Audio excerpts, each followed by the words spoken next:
Buonasera, benvenuti a questa edizione del nostro telegiornale. Vediamo subito i titoli. Marsala, madre denuncia il fidanzato possessivo della figlia. Braccialetto elettronico per entrambi i giovani, l'innovativa decisione del tribunale per allontanare lo stalker.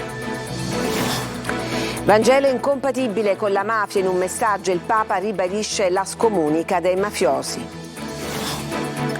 L'omicidio del cameriere di Palermo, arrestato lo zio del presunto assassino, lo avrebbe aiutato nascondendo l'arma e gli abiti.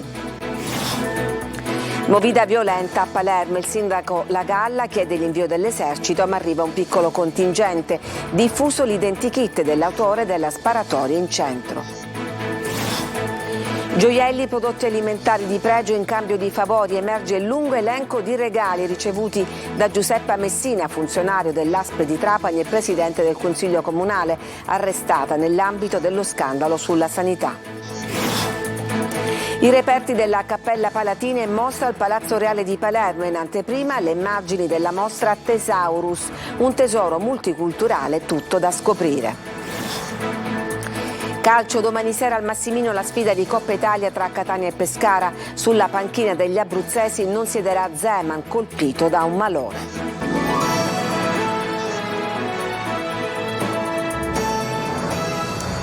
E parliamo ancora di amore tossico. Arriva infatti una decisione unica nel suo genere. Il Tribunale di Marsala ha deciso che 2 ex fidanzati dovranno indossare entrambi il braccialetto elettronico per controllare che non si incontrino. Lui era geloso e possessivo. Era caduta in un inferno, ma non se ne accorgeva. Nemmeno le sue crisi di ansia e l'attacco di panico con il suo ricovero in ospedale le avevano fatto capire che stava vivendo una relazione tossica. Una spirale fatta di videochiamate, continui controlli, minacce, istigazione al suicidio che una ragazza di 16 anni di Marsala tendeva a minimizzare. A salvarla è intervenuta sua madre, che ha denunciato il fidanzato 21enne di sua figlia. Disperata si è rivolta al commissariato di Marsala. Mia figlia è oppressa dalla gelosia patologica del suo ragazzo, è aggressivo e possessivo, l'ha costretta ad isolarsi dagli amici, la controlla ovunque, pretende di aver mandati video e foto che dimostrino dov'è, spesso la obbliga a saltare la scuola, è entrato persino nel registro elettronico. Mia figlia è totalmente plagiata da lui, lei non lo capisce, ma io ho paura, vi scongiuro, aiutatemi. E chiede che la ragazza venga allontanata e portata in una comunità protetta. Ci amiamo, non è vero che mi controlla, dice la giovane studentessa agli inquirenti, ma il suo cellulare racconta tutt'altro. Nei giorni del tragico epilogo della vicenda Giulia Cecchettin, uccisa da Filippo Turetta, in Sicilia si alza immediato il livello di guardia e arriva forte la risposta giudiziaria, un provvedimento unico nel suo genere che forse farà discutere per la novità che contiene. Non solo braccialetto elettronico per lui, divieto di avvicinamento a meno di 300 metri dalla fidanzata, divieto assoluto di contattarla con qualsiasi mezzo, anche braccialetto elettronico per lei. Di fatto è la fine di una storia, una relazione troncata per decisione dei giudici. Non sappiamo come sarebbe finita questa storia se non lo avessimo fatto, dice il procuratore di Marsala Fernando Asaro a Repubblica, ma da padre, da cittadino, da magistrato ritengo che sia ineludibile cogliere qualsiasi segnale e intervenire prima che sia troppo tardi. Aveva più volte ignorato il divieto di avvicinamento alla ex che lo aveva denunciato per maltrattamenti. Così la polizia ha arrestato un pregiudicato di Vittoria. Nuovo monito di Papa Francesco contro tutte le mafie. Prima di lui anche Giovanni Paolo II aveva tuonato forte contro le organizzazioni criminali. Adelaide Barbagallo. Mafia, camorra, 'ndrangheta sono inconciliabili con il Vangelo. Parole nette quelle di Papa Francesco, che con un messaggio inviato all'Lumsa è tornato a puntare il dito sulle organizzazioni criminali. Il pontefice ha ricordato Don Puglisi e il motivo della sua uccisione. Voleva togliere la sua gente, soprattutto i giovani, dalle grinfie della mafia. La Chiesa non si stancherà mai di ribadire con forza che coloro che nella loro vita seguono questa strada di male, come sono i mafiosi, non sono in comunione con Dio, sono scomunicati. indagati. Ha detto, richiamando le parole che aveva pronunciato nella piana di Sibari il 21 giugno del 2014. Non è la prima volta che un pontefice usa parole dure contro i mafiosi. Storico l'anatema pronunciato a Giovanni Paolo II nel maggio del 93, dopo aver incontrato i genitori del giudice Rosario Livatino, ucciso dalla Stida. Pentitevi, disse, rivolgendosi ai mafiosi. Eppure i boss continuano ad esibire crocifissi e santini. Nei loro covi sono stati trovati Bibbie e oggetti sacri, e perfino per la filiazione con la pungiuta si usano immagini sacre. Ma questa, come ha ricordato recentemente l'arcivescovo di Catania Luigi Renna, è una religiosità al contrario, mettendo in guardia anche su forme di devozione in cui prevale l'ostentazione in feste popolari con inchini e scommesse, una fede distorta inculturata in un mondo fatto di violenza, di adorazione del denaro e del culto della personalità forte che non ha nulla a che vedere con il Vangelo. E siamo adesso alla cronaca, andiamo a Palermo, l'omicidio del cameriere algerino in via Roma. Scatta adesso un secondo fermo, lo zio del tunisino, già in carcere, lo avrebbe aiutato dopo il delitto. Marco Gullà. C'è una nuova svolta nell'omicidio di Badr Boudemai, il cameriere algerino ucciso in via Roma a Palermo nella notte tra il 3 e il 4 novembre. È infatti scattato un secondo fermo per l'omicidio dell'algerino. Si tratta di Kalim El Abed, di 61 anni, zio di Ali Ed Abed Baghera, il tunisino, che si trova in carcere con l'accusa di aver sparato i 3 colpi di pistola mortali. Secondo gli inquirenti, l'uomo avrebbe aiutato il nipote subito dopo il delitto, trovando un nascondiglio per l'arma e per gli abiti che indossava quella notte. Il tunisino di 32 anni è accusato di omicidio volontario, premeditato e aggravato dai futili motivi. Il suo ricorso è stato respinto pochi giorni fa. A incastrarlo sarebbero le immagini delle telecamere della videosorveglianza che si trovano nella zona e che lo avrebbero immortalato durante il tragitto verso il luogo del delitto di fronte alle poste centrali di via Roma. Per il procuratore aggiunto Ennio Petrini e il PM Vincenzo Amico, quei fotogrammi lasciano pochi dubbi su chi abbia ucciso il cameriere algerino. Farebbero parte di una serie di video che hanno ripreso le fasi precedenti e successive al delitto, messe insieme dai carabinieri del reparto operativo del comando provinciale di Palermo. Cresce la paura fra i residenti del centro di Palermo a causa dell'escalation di violenza fra i locali della Movida. Il sindaco Lagalla chiede l'esercito. Maglio Viola. Saranno i volontari dell'Associazione Nazionale Carabinieri a dare manforte al comune per i controlli nel centro storico di Palermo, dove cresce la paura per l'escalation di violenza incontrollata. Il sindaco Roberto Lagalla ha chiesto allo Stato l'utilizzo dell'esercito per pattugliare le strade, ma ha ricevuto soltanto un piccolo contingente a supporto della polizia nella zona della stazione ferroviaria centrale. Adesso si tenta di mettere un argine con i volontari, che però non hanno e non avranno poteri sanzionatori. C'è paura fra i residenti e gli stessi commercianti della zona per una recrudescenza che non è nuova, ma che continua a salire di tono e pericolosità. Ci deve scappare il morto, cioè come funziona in questa città, cosa dobbiamo fare, quale istituzioni, il prefetto, il comune, tutti quanti, la polizia devono coadiuvarsi tutti insieme e trovare la soluzione. Non siamo noi cittadini che dobbiamo trovare la soluzione. Dura anche la presidente di Confcommercio Palermo, nonché responsabile legalità di Confcommercio Nazionale, Patrizia Di Dio, che racconta come gli allarmi degli esercenti in passato siano stati sottovalutati. Ai rinnovati vertici della Questura e della Prefettura reiteriamo le nostre preoccupazioni e il nostro bisogno di risposte e continuiamo ad attendere fiduciosi i risultati di queste nostre richieste. Sul fronte delle indagini c'è un identikit, 1,80 m, robusto, indossava giubbotto, scarpe da ginnastica e cappellino, l'uomo che nella notte fra sabato e domenica scorsi ha sparato colpi d'arma da fuoco fra i locali della Movida. La polizia ha ricavato alcuni fermoimmagine dai filmati delle telecamere di sicurezza di vari negozi e locali dell'area. L'uomo non sembra essere noto, anche se i tratti somatici non sono chiari per la distanza delle riprese e per il cappellino che copre parte del viso.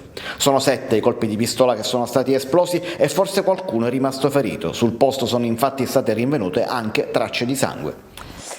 In Sicilia le donne ricevono in media 500 euro in meno di salario o pensione mensile rispetto agli uomini, un gender gap considerevole che emerge dal rendiconto sociale dell'INPS. Il report registra anche un calo demografico importante. La popolazione è passata infatti in 10 anni da 5.100.000 a 4.800.000. L'andamento occupazionale è di poco in aumento, si è passati dal 35,8 al 36,9 e non si raggiungono comunque comunque le percentuali nazionali. Aumenta anche, sempre secondo l'INPS, la condizione di disagio e povertà in ogni settore.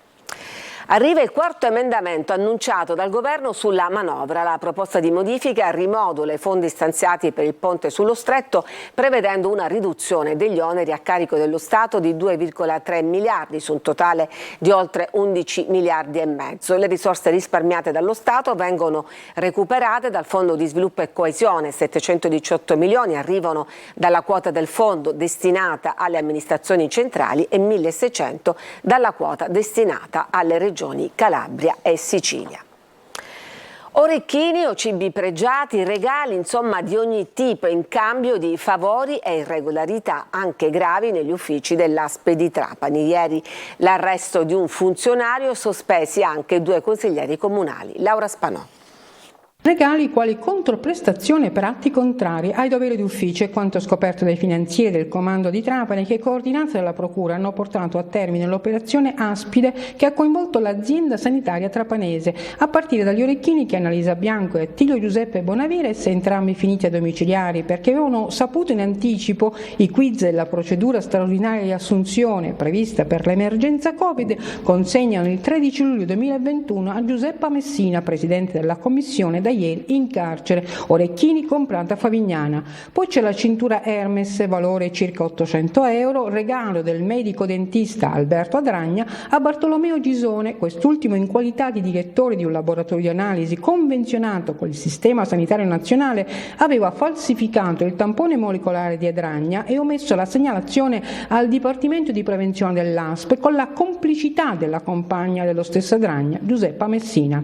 Infine ci sono i regali dell'imprenditore di Mazzara Giovanni Iacone Fullone, ancora la Messina, prodotti ittici di specie pregiate, una cassetta di gamberoni, 2 aragoste, una quantità imprecisata di scampi, 8 fette di pesce spada, regali inviati in date diverse. L'imprenditore mazzarese avrebbe ricevuto informazioni su una procedura di gara per la sanificazione presso l'ASP di Trapani per 3 mesi con possibilità di rinnovo per un ulteriore mese. Sia Annalisa Bianco che Giovanni Iacone Fullone, entrambi consiglieri comunali di Trapani, la prima, di Mazzara il secondo, ieri sera sono stati sospesi dalla carica dalla prefettura di Trapani.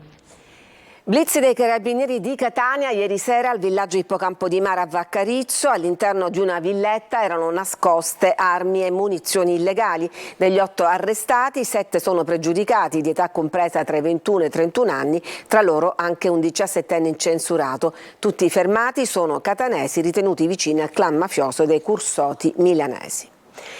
Intimidazioni, richieste di denaro e non solo. Giacomo Giuseppe Romano Ricco è stato arrestato dalla polizia di Catania con le accuse di essere stato più volte l'autore di minacce di morte e di danneggiamenti all'auto del padre di un pusher che avrebbe dovuto a suo dire dargli 2.000 euro. Il valore, cioè di alcune dosi di cocaina che gli erano state affidate per la vendita ma che erano state sequestrate dalle forze dell'ordine, che avevano anche arrestato lo spacciatore. In questo video vediamo Ricco avvicinarsi all'auto alla quale ha appena tagliato tutte e 4 le gomme. Dopo 8 anni si è concluso con l'assoluzione di tutti gli imputati perché il fatto non sussiste. Il processo su Gettonopoli a Enna, che ha visto alla sbarra 27 persone, tra cui l'attuale sindaco Maurizio Di Pietro. Secondo i PM, gli indagati, tra i quali consiglieri comunali e amministratori, avrebbero percepito indebitamente gettoni di presenza previsti per partecipare alle commissioni comunali. A Catania sono tanti gli automobilisti o gli scooteristi che ricorrono a vari stratagemmi per eludere controlli e multe, dalle mutande alle ciabatte. Tutto può essere utilizzato per coprire la targa del mezzo. Tonino De Mana. La necessità aguzza l'ingegno e per un automobilista poco avvezzo alle regole e al codice della strada l'ingegno e la fantasia vanno a braccetto. L'obiettivo è ingannare un altro obiettivo, quello delle telecamere, per coprire la targa del veicolo ed evitare sanzioni o prendersi addirittura gioco dell'autovelox. Dai sacchetti di spazzatura penzolanti, questa volta non si tratta di pendolari dei rifiuti a cartone e volantini improvvisati, nulla rispetto all'ultima genialata di un automobilista catanese che è riuscito ad incollare un paio di ciabatte estive, infradito utili controlli non per moda, ma per nascondere cifre e numeri tali da sfuggire all'occhio elettronico. E c'è chi in zona movida, in scooter, è riuscito a rendere invisibile la targa del mezzo a due ruote coprendola con un boxer. Un fenomeno radicato nel fine settimana, specie in pieno centro storico a Catania, sempre più vigilato e sorvegliato. Scotch, nastro di imballaggio, ma anche dei caschi poggiati non in testa ma nel retro del mezzo a due ruote per occultare la targa. Ma quali sono le sanzioni in caso lo stratagemma dovesse essere scoperto dalle forze dell'ordine? Bisogna fare due distinzioni. Se si tratta di azione colposa, per esempio il fango che ricopre la targa di un fuoristrada, si va incontro soltanto ad una multa da 42 a 173 euro. Discorso ben diverso se l'azione è dolosa. In questo caso si sconfina nel penale e si incappa nell'articolo 490, reato di occultamento di atti veri, che prevede una condanna da 1 a 3 anni di reclusione. Le quote e l'intero patrimonio di 14 società, immobili, fabbricati, automezzi per un valore di circa 12 milioni di euro è stato sequestrato ad un affermato imprenditore nel settore del trasporto su gomma di origini siciliane ma da anni operante in Emilia. L'uomo era già stato condannato per favoreggiamento nell'ambito di un'inchiesta sullo sfruttamento di migranti e della prostituzione. Ci fermiamo adesso, c'è una pausa per la pubblicità, torniamo subito dopo con altre notizie.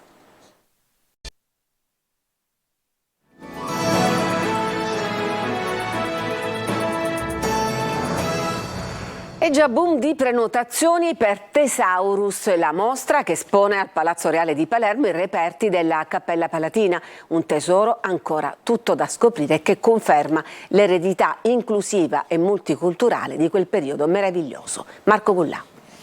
Il tesoro della Cappella Palatina di Palermo in mostra. Da domani fino al 30 settembre 2024 il Palazzo Reale ospiterà un'importante mostra che porterà il visitatore ad affrontare un viaggio alla scoperta dell'aspetto spirituale del palazzo grazie ai reperti che costituiscono il tesoro della Cappella Palatina. Il titolo della mostra è Thesaurus ed è frutto di una collaborazione tra la Fondazione Federico II e il Fondo Edifici di Culto del Ministero degli Interni. Ben 56 reperti saranno in mostra, uno su tutti il cofanetto di foggia rettangolare che testimonia una coesistenza tra iconografie cristiane e islamiche. Una assoluta novità, perché mi sono molto affidato a quelli che sono i nostri collaboratori, tutti coloro i quali l'hanno voluto organizzare, ma quello che ci tengo a sottolineare è che la cultura, che molte volte è considerata per qualcuno probabilmente una questione secondaria, per noi non soltanto è primaria, ma addirittura la dimostrazione l'abbiamo nei nostri bilanci. Nell'ultimo anno ha fatto sì che noi potessimo registrare dei profitti che abbiamo voluto reinvestire all'interno della fondazione stessa. Un tesoro che rappresenta la chiave di accesso per raccontare quell'aspetto immateriale che metteva insieme maestranze di culture e prospettive religiose diverse. Questa mostra è per Palermo, per i siciliani, ma per la centinaia di turisti che dai loro molteplici punti di vista, anche culturali, potranno fruire di una pagina di storia importantissima. Più di 9 secoli, è ancora un interesse fortissimo da parte di studiosi, di visitatori che vedono nel palazzo un emblema di una civiltà che ha saputo tenere insieme in chiave di dialogo il pluralismo linguistico e religioso. Con questa mostra torna a splendere un patrimonio segreto, finora noto a pochi. È siciliano il nuovo presidente della Corte Costituzionale, Augusto Barbera, è professore emerito di diritto costituzionale all'Università di Bologna ed era dal mese scorso il presidente facente funzioni della Corte. Ha 85 anni ed è nato ad Aidone, in provincia di Enna, e guiderà la consulta per un anno.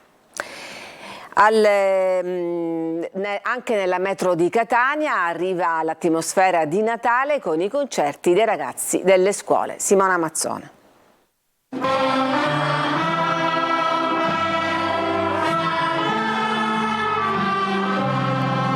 L'atmosfera del Natale avvolge le fermate della metro a Catania. È stato l'Istituto Comprensivo Cesare Battisti ad indirizzo musicale ad aprire alla stazione Giovanni XXIII Suoni in metro, manifestazione promossa dall'assessorato alla pubblica istruzione del comune in collaborazione con la ferrovia Circumetnea.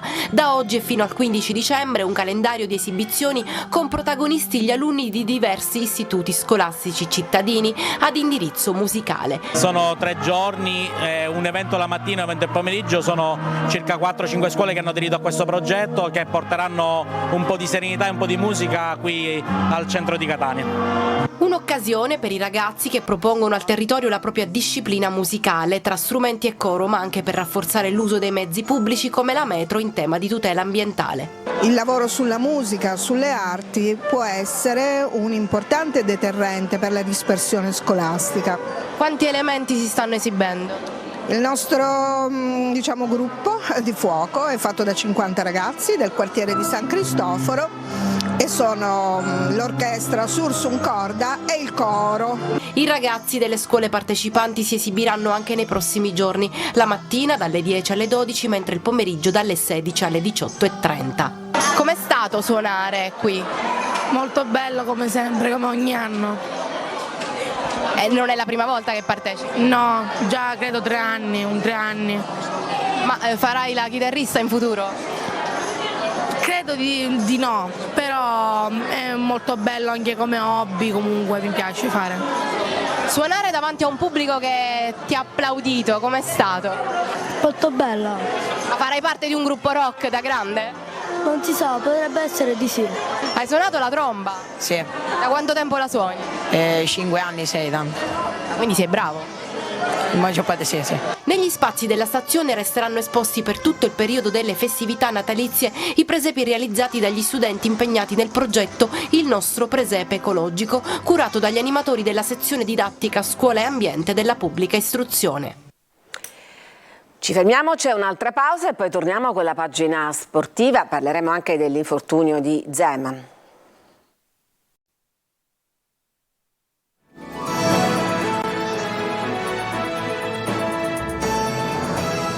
Ed eccoci al calcio, domani sera al Massimino la sfida di Coppa Italia tra Catania e Pescara, ma non sarà presente Zeman, colpito da un malore. Francesco Triolo. La vigilia tutta sportiva della partita di Coppa Italia tra Catania e Pescara viene invece catalizzata dalle condizioni di salute di Zdeněk Zeman. L'allenatore del Pescara, prima della seduta di rifinitura in vista del match del Massimino, ha accusato un leggero malore ed è stato ricoverato in ospedale, dove gli è stata riscontrata una lieve ischemia transitoria, così come si legge nel comunicato ufficiale della società pescarese. Le condizioni sono buone e stabili, anche se l'allenatore boemo dovrà stare lontano dal campo per qualche giorno per eseguire ulteriori accertamenti. Domani per lui, quindi niente trasferta a Catania. Il Pescara invece ci sarà ed è probabile che le motivazioni siano ancora superiori. Già era previsto che gli abruzzesi non facessero turnover e quindi con l'obiettivo dichiarato di passare il turno, la Coppa Italia insomma fa gol a tutti, anche al Catania, che dal cammino in Coppa potrebbe vedersi aperto una porta verso una posizione migliore nella griglia dei playoff. Ma domani il leitmotiv sarà anche e soprattutto un altro, quello di capire qual è il vero Catania, perché la sconfitta nel derby contro il Messina non è passata inosservata, ha lasciato qualche strascico, a cominciare da alcune scelte di formazione in un turnover forse non necessario e utile in campionato. Contro il Pescara, che arriva dalla vittoria sull'Olbia per 4-0, Lucarelli tenterà di mettere in campo la formazione migliore del momento senza pensare all'impegno di lunedì sera contro il Sorrento in casa. Solo una vittoria convincente e il passaggio del turno potrebbe far catalogare il derby del Franco Scoglio come incidente di percorso, quello che sperano tutti, quello che vorrebbero tutti.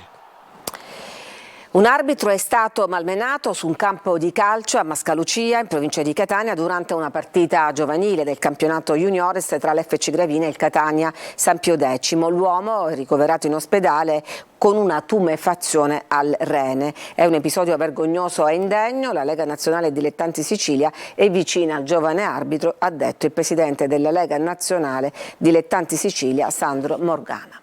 Parliamo invece dell'altro sport, quello che nobilita, insegna, aiuta a sviluppare progetti. Il Galà dello Sport a Via Grande ha come sempre esaltato i campioni, ma anche raccontato la vita di chi si dedica alle diverse discipline per pura passione. Un evento entrato nel novero dei premi di livello nazionale che vengono consegnati a fine anno. Tra sportivi, dirigenti, giornalisti che hanno ricevuto la Castagna d'Argento ci sono l'ex campionessa di nuoto e giornalista Novella Calligaris, il direttore generale delle nazionali di volley Libenzio Conti, il giornalista e conduttore Marco Mazzocchi, il mito del ciclismo Francesco Moser. Il galà potrà essere rivissuto anche in TV. Telecolor trasmetterà l'evento sabato giorno 16 alle 20:45 e domenica 17 alle ore 23. Ed era l'ultima notizia, grazie per averci seguito, vi auguro una buona serata.